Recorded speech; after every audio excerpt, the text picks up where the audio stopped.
오늘 우리에게 주시는 하나님의 말씀은 마가복음 3장 13절에서 19절 말씀을 드리겠습니다.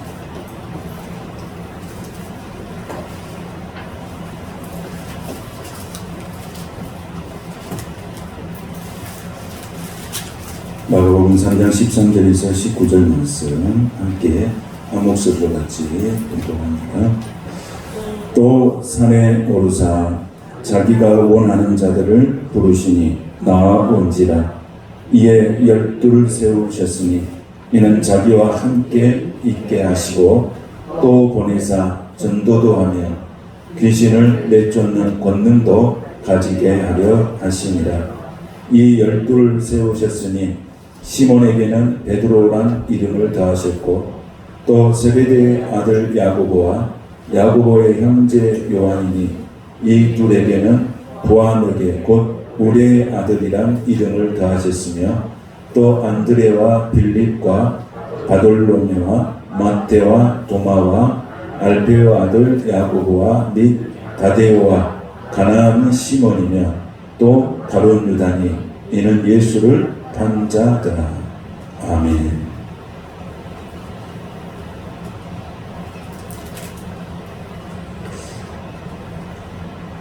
거룩한 부르심, 이런 제목으로 하나님의 말씀을 같이 나누겠습니다. 예수님께서 왜 부르셨는가? 예수님의 3대 사역이 있습니다. 예수님의 3대 사역은 가르치고 전파하고 치유하는 사역이에요. 이게 예수님의 3대 사역입니다.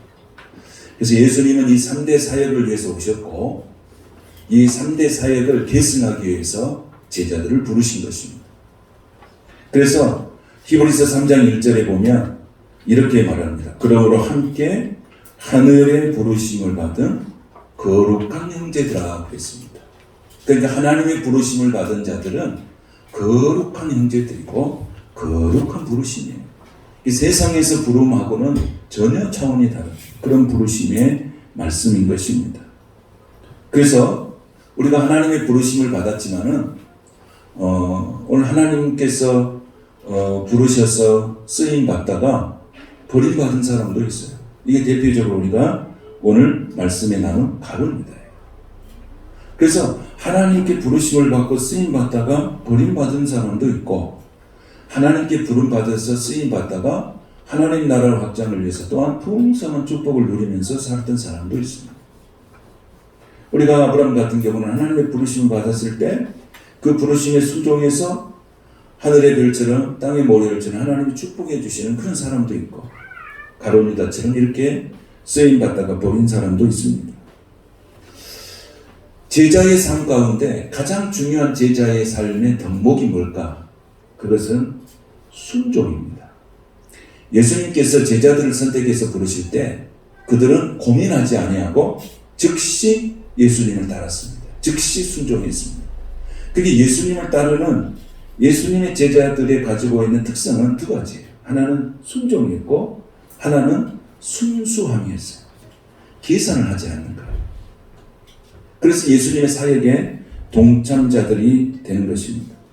그래서 예수님께서는 이 제자들을 불러서 무엇을 하려고 했느냐? 아까도 말씀드린 대로 가르치고 전파하고 치유하는 사역을 하시는데 이 사역을 통해서 세상을 변화시키는데 하나님은 누구를 통해서 하시느냐?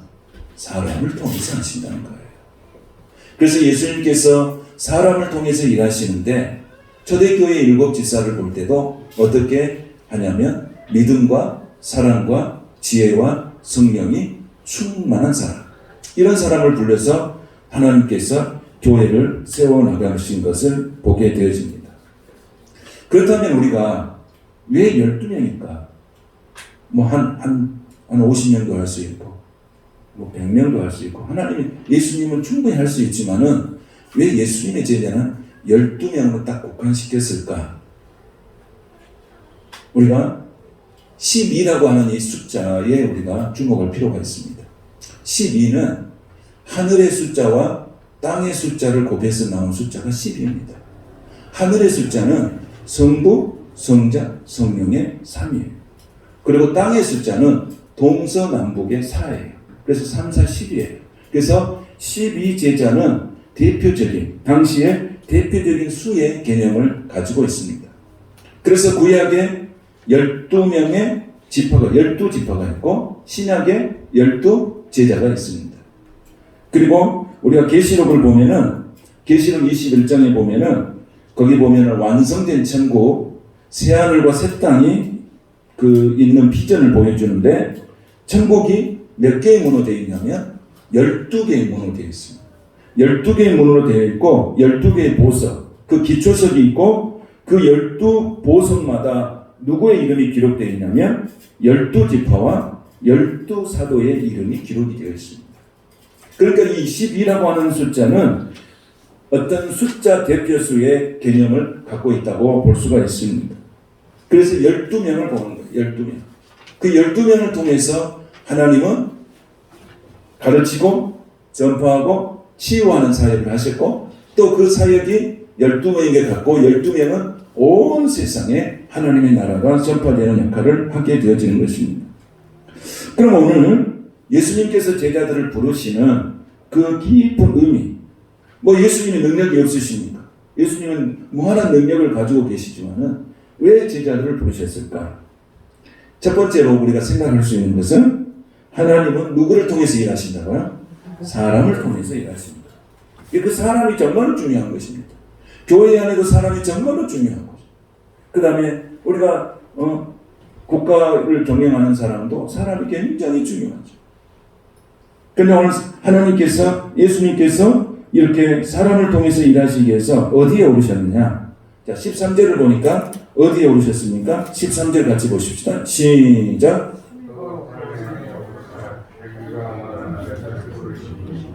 어디에 오르셨어요? 산에 오르셨다. 이 산에 오르신 것은, 보통 유대인들이 산에 오른다고 하는 이 개념은 뭐냐면 미래를 전망한다든지 또는 어떤 새로운 공동체를 이렇게 꿈꿀 때, 어떤 새로운 비전을 할 때는 산에 올라가서 기도를 했어요. 그래서 우리가 보면 모세도 어디서 말씀을 받았습니까? 신의 산에서 말씀을 받으셨어요. 예수님께서 기도하실 때 주로 많이 올라가신 산들이 보면 겟세마네 동산에 올라가서 예수님은 정말로 땀방울이 핏방울이 돼도 기도했던 것이 겟세마네 동산이고, 또 산상수훈의 기이한 말씀을 하는 것도 산 위에서 하신 것이에요. 그래서 이 산이라고 하는 것은 미래를 전망한다든지 새로운 공동체를 꿈꿀다든지 새로운 미래를 전망할 때 항상 산에 오르셨어요. 산에 오르셨어요. 오늘도 예수님이 어디에 오르시느냐? 또 산에 오르사 그랬습니다. 12명의 제자를 선택한다는 것은 굉장히 중요한 것입니다. 그리고 12명의 제자를 이렇게 선택하기 위해서 산에 오르사 그랬습니다. 시편 120편 1편에 보면 이런 말씀이 기록되어 있습니다. 내가 산을 향하여 눈을 들리라. 나의 도움이 어디서 올꼬? 나의 도움이 천지를 지으신 여호와에게서로다. 그러니까 유대인들은 항상 무슨 일이 있든지 어떤 긴박하고 새로운 비전을 꿈꾸고 새로운 일을 시작할 때 항상 어디를 바라봤어요? 산을 향해서. 산에 가서 기도하고 산에서 응답받고 하는 것입니다. 오늘 예수님도 마찬가지. 그래서 그러면서 예수님이 어떻게 하셨어요? 자기가 원하는 자들을 그랬어요. 예수님은 자기가 원하는 자들을 제자로 선택을 하신 거예요. 그러니까 우리가 하나님의 일을 할 때 하나님의 일은 뭐예요? 내가 원하는 일을 하는 것이 하나님의 일이 아니고 하나님이 원하는 일을 하는 것이 하나님의 일입니다. 그러니까 내가 하기 싫어도 이것이 하나님의 일이기 때문에 하는 거예요. 그럼 내가 하고 싶어도 하나님이 원하지 않으면 안 하는 것이에요. 이게 하나님의 일이에요. 이해가 되시죠? 그래서 우리는 뭔가 열심히 하면 다 하나님의 일이라고 생각하잖아요. 그런데 하나님이 원하는 일을 했어야 열심히 해요. 하나님이 기뻐하시는 일에 열심히 해요. 그런데 오늘 하나님은 자기의 원하는 자들을 부르시니 나와 온지라 그랬어요. 그러니까 하나님께서는 자기가 원하는 자들을 부르셨다고 하는 것은 절대 주권이에요. 절대 주권이에요. 그러니까 우리가 하나님의 자녀가 된다고 하는 이 엄청난 거룩한 선택을 받았다는 것이 우리는 축복인 줄로 믿습니다. 거룩한 선택 앞에 우리가 순종해서 예배하는 자들이에요. 그래서 아까도 말씀드렸지만은 하나님께 예수님께서 부르심을 받은 제자들의 삶에 첫 번째가 순종이었고 두 번째는 그 말씀을 그대로 받아들이는 순수함이었어요. 이것이 예수님의 제자들이 가지고 있는 강력한 무기였어요. 그래서 예수님은 제자들을 어디서 뽑았습니까? 어디서 선택합니다. 어디서 선택합니다. 예루살렘에 가면 똑똑한 사람 정말 많습니다. 자, 서기관 너무 똑똑하죠? 제사장 너무 똑똑하죠? 바리새인들 너무 똑똑하죠? 그러나 거기서 예수님은 제자들을 선택하지 않으셨어요. 어디서 선택했냐면 저기 바닷가 다니면서 그리고 그 고기 잡고 이렇게 그 바다와 함께 씨름하며 살아갔던 그냥 순수하게 살아가요. 세상 물정 모르고 순수하게 살아갔던 그 제자들을 선택해가지고 예수님의 제자를 삼으신 것을 보게 되어집니다. 그러니까 그들이 가지고 있던 제자들의 삶을 보면 다 부족함이 있어요. 다 연약함이 있어요. 그러잖아요. 그래서 그들은 철저하게 하나님 앞에 기도하고 그리고 순종하고 하나님을 따랐던 것을 볼 수 있습니다. 그래서 그들은 교만할 것이 없어요. 다 부족한 사람 불러서 하나님께서 세우셨기 때문에 교만할 것이 없잖아요. 겸손하게 기도하는 사람이에요. 그런데 서기관들이랄지 바리새인들이랄지 이런 종교 지도자들 중에서 이런 똑똑한 사람들은 어떤 게 있어요? 항상 자기 우월주의에 있었어요. 항상 교만했어요. 그래서 예수님은 그들을 향해서 뭐라고 이야기하냐면 독사의 자식들아 그렇게 할 정도였어요. 그러니까 우리가 예수 믿고 살아가는 삶 가운데 보면 조금 부족한 듯 해야 돼요. 너무 충만하면 금방 거룩함 속에도 뭐가 찾아옵니까? 거룩함 속에도 교만이 찾아오는 거예요. 거룩함 속에서 교만함이 찾아오면 바리새인들처럼 뭐 하게 되냐면 정죄하게 됩니다. 왜 나만큼 못해? 이러면서 정죄하게 되는 거예요. 그럼 항상 부족하면 하나님의 은혜를 구하고 살아가기 때문에 그 사람은 겸손한 도를 가지고 하나님의 사역을 할 수 있어요. 그러나 왕성하고 똑똑하고 잘난 사람들은 항상 교만해요. 그래서 무너지는 거예요. 그래서 하나님은 어떤 자를 부르시느냐면 어리석은 자를 부르셔서 지혜로운 자를 부끄럽게 하신다고 하는 것이 하나님의 사람을 부르시는 원리. 여러분 다 연약하고 부족함이 있기 때문에 우리가 주님의 은혜를 구하지 않아요. 그렇지 않아요. 내가 부족하고 연약하니까 나는 주의 은혜가 없으면 살아갈 수 없습니다 라고 고백하면서 나온 사람이 저와 여러분인 줄로 믿습니다. 여러분 세상에서 떵떵거리는 사람들이 교회에 찾아와서 나는 주의 은혜가 아니면 살 수 없으니 이런 고백을 하겠어요? 우리는 다 부족하고 연약하고 허물이 있고 죄가 많고 이런 사람들이 주여 주님 앞에 나오면 주여 나는 주의 은혜가 아니면 살아갈 수 없습니다. 주님 도와주십시오. 주님의 긍휼이 필요합니다. 주님의 위로가 필요합니다. 주님의 회복이 필요합니다 하고 날마다 주님 앞에 엎드리지 않으면 살아갈 수 없는 사람, 그런 사람들을 우리 하나님이 부르시는 거예요. 그런 사람이 오늘 우리 가운데 있고 그 사람들을 통해서 하나님은 일하시는 줄로 믿습니다. 그래서 예수님은 그런 사람들을 불렀어요. 전적인 주권적 선택이에요. 선택. 그런데 이 선택하는 그 삶에 보면은 16절 이하의 제자들의 명단을 보면 우리가 알 수 있잖아요. 얼마나 부족한 사람들을 부르는지. 여기서 보면 똑똑한 사람 없잖아요. 세상에 명함 내놓고 살만한 사람도 없어요. 응? 그런데 그 똑똑한 사람은 다 예루살렘에 있거든요. 그런데 거기서 제자들을 만나지 않고 정말로 연약하고 부족함이 많은 제자들을 통해서 예수님께서 일하시는 것을 보게 되어집니다. 그런데 이 평범한 사람들이, 이 부족한 사람들이 예수님께 붙들림 받았을 때에 비법한 일들을 이루는 사람들이 된 거예요. 이게 오늘 하나님께서 주신 반전이에요. 반전.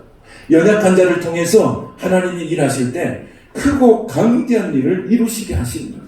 오늘 제자들의 마음 보면은 이 16절을 보시면 이 12를 주셨는데 시몬에게는 뭘 주셨습니까? 베드로라는 이름을 주셨어요. 그런데 예수님이 부르실 때는 뭘로 부르신 거예요? 시몬으로 부르신 거예요. 그러나 예수님은 그 일을 할 때에, 사역할 때는 누구의 이름을 주셨어요? 베드로라는 이름을 주신 거예요. 베드로는 뭡니까? 반석이에요. 세상의 이름으로 왔지만은 하나님은 이름을 바꾸시고 우리가 잘 아는, 우리가 저번에 말씀 나눴던 우리 레이라고 하는 사람도 있잖아요. 그 사람은 세관이에요. 그러나 그 사람을 부를 때는 뭘로 불렀습니까? 레이로 부르셨어요. 근데 예수님은 그걸 누구를 쓰십니까? 마태로 쓰십니다. 마태복음을 기록하는 마태로 쓰십니다. 마태의 뜻이 뭐라고 했습니까? 마태의 뜻이 뭐예요? 하나님의 선물이라고 하는 거예요. 하나님은 그렇게 축복하십니다.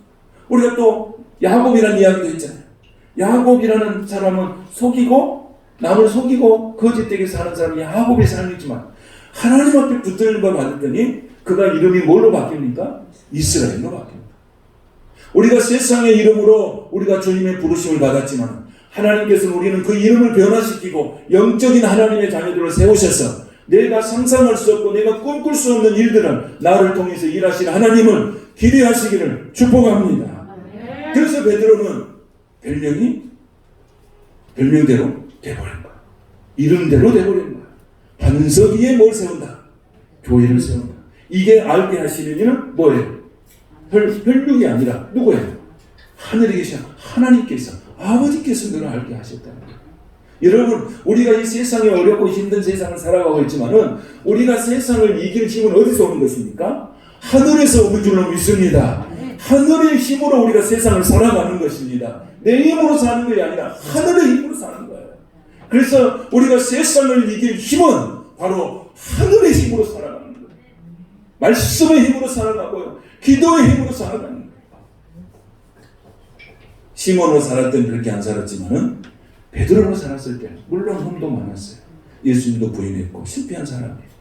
그런데도 불구하고 베드로는 끝까지 예수님을 붙들고 살았기에 그 인생의 반전이 찾아온 거예요. 오늘 우리가 육신의 모습으로 예수님을 찾아 예수님 부르셨지만 우리가 계속해서 하나님의 말씀 안에서 무장하고 하나님의 은혜를 사모하고 말씀을 사모할 때 내가 상상할 수 있는 인생의 반전을 이루시는 분이 우리 하나님이신 것을 여러분 기억하시기를 축복합니다. 인생의 반전을 이루신 거예요. 그래서 야고보와 요한의 그 이름도 예수님이 뭐라고 그랬냐면, 자 17절 한번 볼까요? 17절. 또 세베대의 아들 야고보의 형제 요한이 이 둘에게는 보아너게 곧 우레의 아들이라는 이름을 더하셨으며 그랬어요. 이름이 무슨 이름이에요?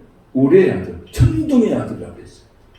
실질적으로 이런 사람들이 천둥의 아들처럼 쓰임 받았어요. 우리 사마리아에 그 예수님하고 복음 전하러 갔는데 그 사마리아 사람들이 예수님의 제자들이 오는 것을 막았어요. 그러니까 이 야고보 요한이 뭐라고 했냐면 이 사람들이 뭐라 했어요? 이 사람들에게 벼락을 쳐버립시다. 이게 하여튼 그 이름대로 그렇게 한 거예요. 근데 나중에 이 사람들이 예수님의 참된 제자가 됐죠. 누구지? 보통 베드로, 야고보, 요한 이 사람들이 하나님의 신실한 예수님의 신실한 제자가 되어서 변화산에 갈 때도 이 제자들만 데려고 가잖아요. 그래서 하나님의 사람으로 완전히 바뀌어서 정말 하나님의 역사를 이루는 놀라운 제자들이 된 거예요. 그래서 우리가 하나님 앞에 부르심을 받을 때는 육신의 모습, 그때는 모습 그대로 부르지만 하나님은 내 인생의 삶을 변화시켜서 거룩한 하나님의 사람으로 만들어가는 것을 기대하시기 바랍니다. 그래서 이런 제자들을 기둥 같은 존재로 쓰시는 거예요. 기둥 같은 존재. 그래서 오늘 이 제자들의 삶 가운데서 다 약점이 있잖아요. 그 약점이 오히려 제자들을 겸손하게 만듭니다. 겸손하게 만들어서 그 약점을 무엇으로 변화시킵니까? 강점으로 변화시킵니다. 강점으로. 여러분, 약점이 없는 사람은 없어요. 저에게도 약점이 많아요. 부족함이 많아요. 그런데도 불구하고 어떻게 합니까? 하나님은 그 약점 때문에 내가 기도하게 되죠. 그 부족함 때문에 내가 하나님 앞에 무릎을 꿇죠. 그때 하나님은 위로부터 내리는 은혜를 내려주시죠. 그러면서 그 약점이 내 인생의 최고 강점으로 승화시키게 하시는 하나님이신 것을 믿으시기 바랍니다. 그 하나님이 좋으신 하나님이세요. 그래서 우리는 약점 때문에 기죽지 말아야 돼요. 약점을 통해서 하나님이 일하시는 거예요. 나의 부족함을 통해서 하나님이 일하시는 거예요. 나의 연약함을 통해서 하나님이 일하시는 것을 여러분 기억하시길 바랍니다. 그래서 하나님께서는 우리 삶 가운데 항상 부족함은 나의 약점. 네 약점이 뭐냐? 그래서 바울이 뭡니까? 바울이 자기 고백할 때 뭐라고 했습니까? 바울이 뭐라고 했어요? 약한 것들 외에는 자랑할 것이 없다 그랬어요. 또 바울은 뭐라고 그랬냐면 내 능력이 약한 데서 온전하여진다고 했어요. 또 바울은 뭐라고 고백했냐면 내 약한 그때에 강함이라고 말씀하셨어요. 오늘 여러분 내가 처한 어떤 삶의 환경에 부족함이 있고 약점이 있다면 오히려 그걸 통해서 하나님이 일하시게 될 것을 기대하시기 바랍니다. 기대하시기 바랍니다. 기대하시기 바랍니다. 하나님은 그걸 통해서 일하시는 거예요. 내 강점을 통해서 일하잖아요. 내 강점을 통해서 일하신다면 나는 얼마나 교만해질까? 나는 당연해. 내가 하나님의 쓰임 받는 건 너무나도 당연해. 그런데 내 약점 때문에 내 약점을 가지고 있는데 하나님이 쓰신다면 내가 하나님의 은혜가 아니면 내가 어떻게 쓰임 받을 수 있을까?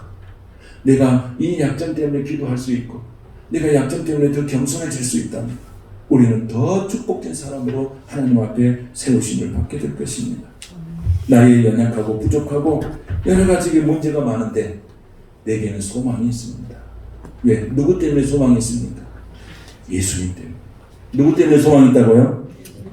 그러면 여러분 왜 나는 되는 거예요? 왜 내가 되는 겁니까? 예수님. 한번 해보겠습니다. 내가 왜 나는 됩니까? 그러면 예수님 때문에. 왜 나는 됩니까? 왜 내 자녀들은 됩니까? 왜 내 가정은 됩니까? 아멘. 우리는 예수님 때문에 될 수밖에 없는 줄로 믿습니다. 그 예수님을 우리가 믿고 살아가는 게 얼마나 축복이에요.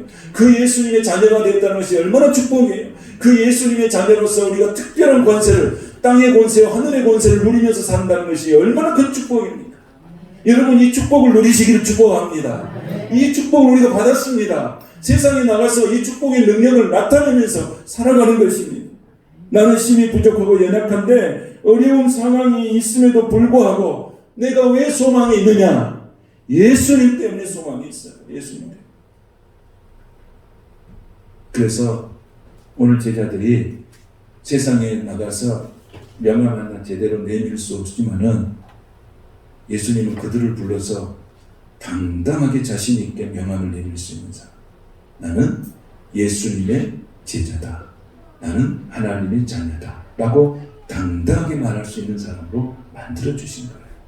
오늘 우리에게 이런 당당함이 있게 되시기를 축복합니다. 세상에 나가서 이 당당함으로 살아야 합니다. 우리가 무엇 갖고 당당하게 살아야 됩니까?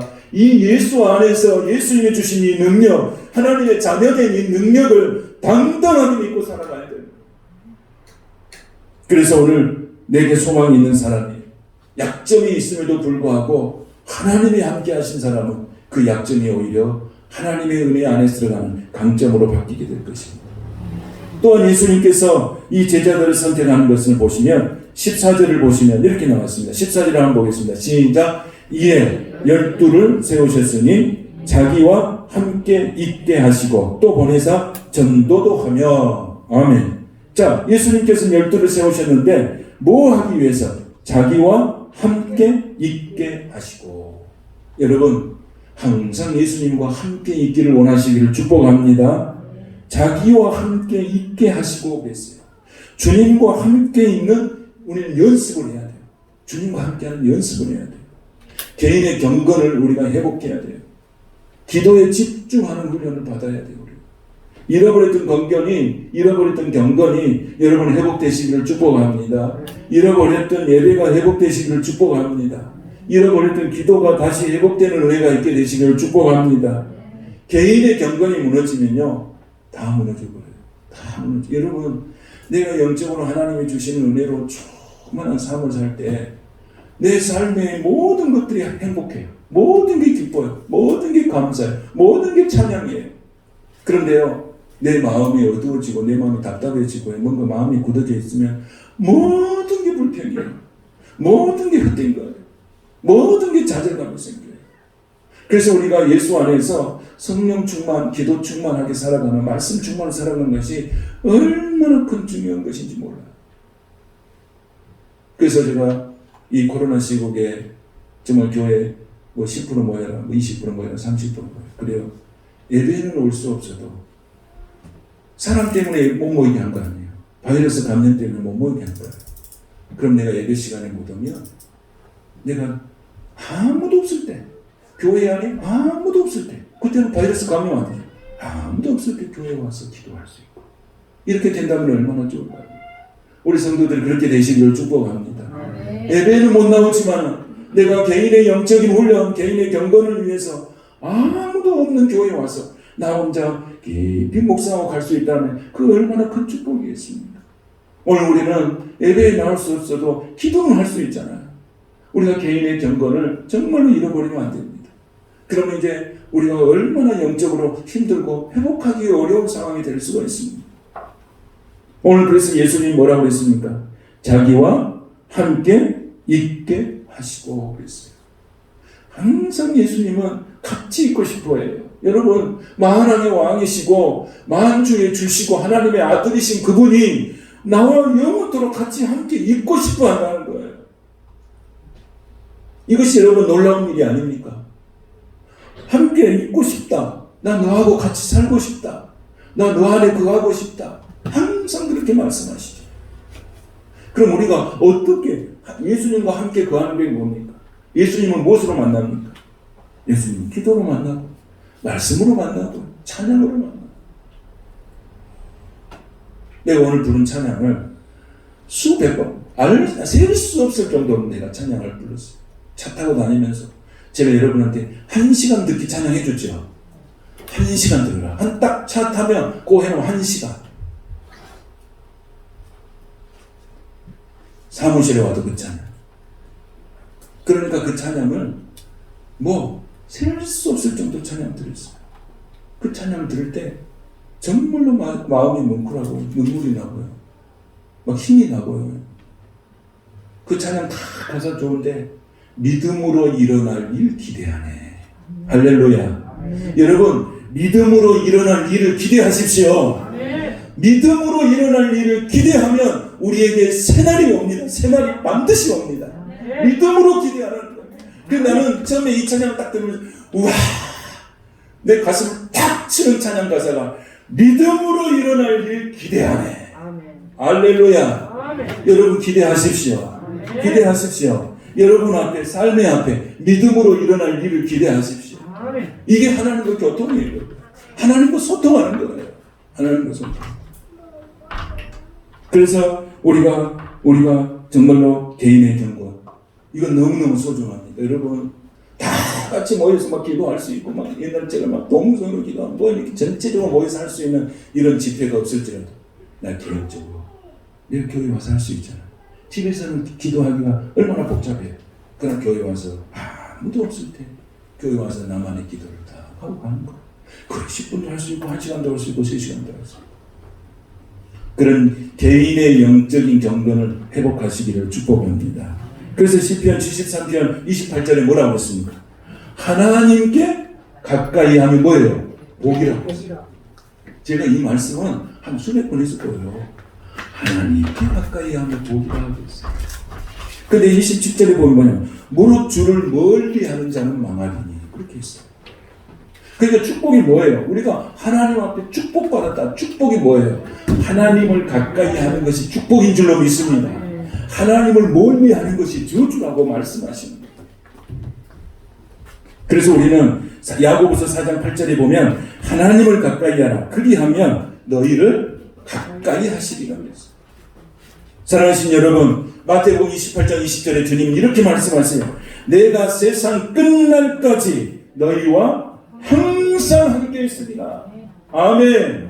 세상 끝날 때까지 항상 함께 있으리라. 너의 주님을 지금부터 영원까지 지키시리라. 아멘. 우리가 이 하나님을 믿고 사는 거예요. 좋으신 하나님이에요. 좋으신 하나님. 그래서 우리 예수님은 열두를 세우시고 또 우리를 세우신 것은 자기와 함께 있게 하시기 위해서. 그러면 여러분 항상 같이 있으면 뭐 하겠습니까? 예수님과 항상 같이 있으면 뭘 가르치겠어요? 세 가지 사역 가르치는 거예요. 뭘 가르쳐요? 가르치고 전파하고 치유하는 사역. 요 세 개 가르치려고 나 같이 살고 싶다. 내하고 같이 자고 싶다. 이것이 예수님이 가지고 있는 사역이에요. 목사가 하는 게 뭐예요? 가르치고 전파하고 치유하는 거예요. 성도가 하는 일이 뭐예요? 가르치고 전파하고 치유하는 거예요. 그래서 우리 예수님은 그 말씀을 우리에게 주신 거예요. 나 같은 사람, 이 허물 많은 사람, 약점 많은 사람, 그런데도 주님이 나와 친하게 살고 싶다는 거예요. 여러분, 우리가 불편한 사람들 같이 있고 싶습니까? 불편한 사람하고 같이 밥 먹으면 기분 좋습니까? 그런데 예수님은 가리지 않는 거예요. 누구든지 예수님 앞에 나오면 다 품어주시고 사랑으로 인도해줘요. 사람하고 틀려요. 사람은 사람을 만들 때 이 사람 저 사람 이렇게 구분하고 선택하지만은 예수님 그렇지 않아요. 누구든지 예수 믿으며 구원을 얻을 수 있도록 우리 예수님께서 십자가에 죽으신 거예요. 이 좋으신 예수님이세요. 여러분, 우리가 진정한 위로를 받을 때가 어디가 있습니까? 누가 우리를 정말 위로해 줄 테니까? 세상이요. 우리 하나님만이 진정한 위로자인 줄로 믿습니다. 우리 예수님만이 진정한 위로자인 줄로 믿습니다. 그 예수님이 오늘 뭐라고 해요? 나 너와 함께 살고 싶다. 아멘. 예수님이 뭐라고 한다요? 나 너하고 함께 살고 싶다. 이것이 예수님께서 우리에게 너무너무 소중한 메시지예요. 나 너와 함께 살고 싶다. 너 나 떠나지 마. 계속해서 나는 나하고 같이 있을 거야. 세상 끝날까지 나 너와 같이 살고 싶다. 그렇게 말씀하시는 거예요. 오늘 같이 살면은 우리가 주님의 음성을 들을 수가 있죠. 같이 살면 주님의 가르침을 받을 수가 있죠. 같이 살면 그분의 삶의 모습을 우리가 볼 수가 있죠. 우리가 같이 살면은 그분이 무엇을 하는지 어디로 가든지 따라갈 수 있잖아요. 우리가 그분과 같이 살면 우리가 하나님의 권능과 능력을 우리가 공급받을 수가 있잖아요. 우리는 예수님과 같이 살아야 돼요. 기도해야 돼요. 지금 이 시대는 정말 무릎 꿇고 기도해야 돼요. 그리고 예수님을 떠나지 말고 이럴수록 더 예수님 안에서 더 가까이 나가면서 예수님이 주시는 건 풍성한 은혜들, 하나님의 생명을 공급받아서 우리가 세상에서 세임과 능력으로 승리할 수 있는 저와 여러분이 되시기를 축복합니다. 여러분, 팬하고 제자하고 차이가 뭔지 아십니까? 요즘 그런 책이 있어요. 팬인가 제자인가? 팬하고 제자는 차이가 뭐예요? 팬은 막 열광을 하죠. 열광하잖아요. 근데 팬은 뭐예요? 열광을 하지만은 절대 희생하지 않습니다. 그리고 언제든지 기분 나쁘면 교체해버립니다. 그렇죠? 여러분, 우리가 무슨 연예인들 보면은 막 팬이 됐어요. 근데 어느 정도 나이가 들고 어느 정도 뭐 하면은 좀 아니다 싶으면 그냥 버리는 거예요. 근데 예수님 제자는 뭐예요? 그 스승의 어떤 상황이 있든지 그를 위해서 헌신하고 그의 십자가를 지는 제자예요. 우리 예배할 때 여러분, 팬입니까? 제자입니까? 한번 따라해 보겠습니다. 나는 팬인가 제자인가? 여러분 팬이에요, 제자예요? 맞습니까? 예수님은 팬을 찾아다니는 게 아니고 제자들을 찾으신 거예요. 여러분, 예수님이 오병이어의 기적을 일으키고 5천 명이 먹은 사건이 일어났을 때 그 팬들은 뭐 했어요? 예수님은 뭘로 하려고 했어요? 왕으로 세우려고 했어요. 아, 저분은 왕으로 세우면 먹고 사는 데 제가 먹겠구나. 이 팬들은 예수님 떠나버린 거예요. 그 예수님은 기도하시는 거예요. 그리고 예수님은 누구를 찾아가요? 제자들과 함께 있는 거예요. 예수님은 팬하고 같이 있는 게 아니고 제자들. 팬도 필요하지만 진정한 예수님의 사역자들은 제자들이에요. 그래서 내가 정말로 예수를 믿고 살아가는데 팬으로 살아가는지 제자로 살아가는지. 팬은 뭐가 없다고요? 절대 희생하지 않습니다. 왜 희생하겠어요? 그건 좋기만 하지 희생하지 않습니다. 십자가 지지 않습니다. 그런데 제자는 헌신하고 십자가를 지는 게 제자입니다. 오늘 그 예수님이 그 제자들을 찾아다니는 것입니다. 그리고 예수님은 14절 하반절에 뭐 하십니까? 이제 14절 하반절에 자기와 함께 있게 하시고, 그 다음 뭐예요? 보내사 뭐 하시고? 전도하시고. 그럼 전도가 뭐냐? 전도가 뭡니까? 전도는 복음으로 풍성한 삶을 살도록 도와주는 것이 복음이에요. 그 전도예요. 다음 따라하겠습니다. 전도란 복음으로 풍성한 삶을 살도록 도와주는 것이다. 아멘. 그러니까 이 세상에 있는 사람을 하나님의 자녀로 끌고 오는 거예요. 그러면서 하나님의 자녀가 된 이 사람을 어떻게 해요? 복음으로 풍성한 삶을 살도록, 복음으로 풍성한 삶을 살도록 도와주는 거예요. 복음이 뭐예요? 우리가 제가 복음이 뭐예요? 복음이 예수 그리스도시에요. 예수 그리스도로 이 사람이 살 수 있도록 도와주는 거예요. 당신이 힘이 없습니까? 예수 그리스도로 사세요. 당신이 연약합니까? 예수 그리스도를 붙드세요. 당신이 문제가 생겼습니까? 예수님께 물어보십시오. 복음으로 살 수 있도록, 풍성하게 살 수 있도록 도와주신 것이 바로 전도예요. 그것을 오늘 우리에게 하시라고 우리를 부르시는 거예요. 우리를 부르시는 거예요. 그래서 전도는 복음을 받은 자가 누리는 축복이에요. 그리고 이 전도는 하늘의 상급이 반드시 있어요. 약속을 했어요. 전도서 12, 다니엘서 12장 3절에 보면 사람을 옳은 대로 돌아오게 한 자는 별과 같이 영원토록 빛난다고 했어요. 예수님께서는 이 일을 사역을 하기 위해서 부르신 것입니다. 그리고 부르시면서 그냥 부르신 게 아니고 15절을 보겠습니다. 자, 15절 같이 읽겠습니다. 시작. 귀신을 내쫓는 권능도 가지게 하려 하십니다. 아멘. 예수님은 전도를 시작하는 사람에게 반드시 뭘 주십니까? 권능을 주신다. 믿습니까? 우리가 전도하러 가면 세상에 나 전도 못해 아니에요. 전도를 시작하려고 내가 결심할 때 하나님이 능력을 주시는 거예요. 여러분 전도할 때 얼마나 많은 능력들이 나타납니까? 전도할 때 내가 상상할 수 없는 영적인 언어들이 나와요. 여러분 그런 경험 없으세요? 전도를 안 하니까 없어. 여러분 전도할 때 길거리에서 여러분 전도할 때 병자들을 위해서 기도할 때 오늘 그 병들이 치료돼요. 귀신이 떠나고 이 전도할 때 능력이 나타나는 거예요. 여러분 전도를 시작하십시오. 그런 마음을 먹고 결단하십시오. 하나님의 능력을 주실 것입니다. 하나님의 축복하실 것입니다. 그러니까 그렇게 할 때 주는 거예요. 오늘 하나님 그렇게 말씀하시잖아요. 귀신을 내쫓는 권능도 가지게 하려 하시니라 그랬어요. 전도도 안 하는데 능력 좀 뭐 할 거예요? 그럼 뭐 할 거예요? 전도할 때 능력을 주신다. 이게 하나님 메시지예요. 그게 제자들을 부르셨을 때 어떻게 했어요? 네 나와 함께 있어. 그리고 전도를 하게 하시는데 그 전도할 때 하나님 뭘 주신다고요? 영적인 능력을 주시는 거예요. 믿습니까? 그 전도는 내가 하는 것이 아니에요. 누가 하는 거예요? 성령께서 하시는 것입니다. 나는 입만 벌리는 거예요. 그러면 성령께서 자기가 하고 싶은 말을 하시는 거예요. 그 사람에게 적절한 언어들을 사용할 수 있도록 만들어주시는 거예요. 연약한 자는 연약한 자, 또 뭐 가정 문제가 있으면 가정 문제에 대한 언어, 자녀 문제 있으면 자녀 문제에 대한 언어들, 사업에 어려움이 있으면 사업에 어려운 문제들을 성령께서 생각나게 하시다. 그 적절한 언어를 쓰게 하시는 거예요. 그게 전도가 되는 거예요. 그래서 전도만이 세상을 변화시킬 수가 있어요, 여러분. 전도만이. 그래서 우리가 예수님도 예루살렘과 사마리아 땅끝까지 했으면 증인이 되라고 하셨어요. 그래서 성령 충만하여 전도하면 하나님께서 내게 하시고자 하는 말씀들을 내 입술을 통해서 하는 거예요. 그럼 뭘 해야 되겠어요? 일단은 전도. 하면은 뭘 주신다고요? 능력을 주신다. 말씀을 마치겠습니다. 정리하겠습니다. 예수님께서 12를 세우셨어요. 다 부족한 사람들이에요. 그 사람들은 다 하나님의 은혜가 아니면 살 수 없는 사람들이에요. 그래서 그 제자들 12를 선택하고 뭐라고 했어요? 나와 같이 영원토록 같이 살자. 그러면서 예수님이 전도의 사역을 주시면서 전도할 때 내가 능력도 준다.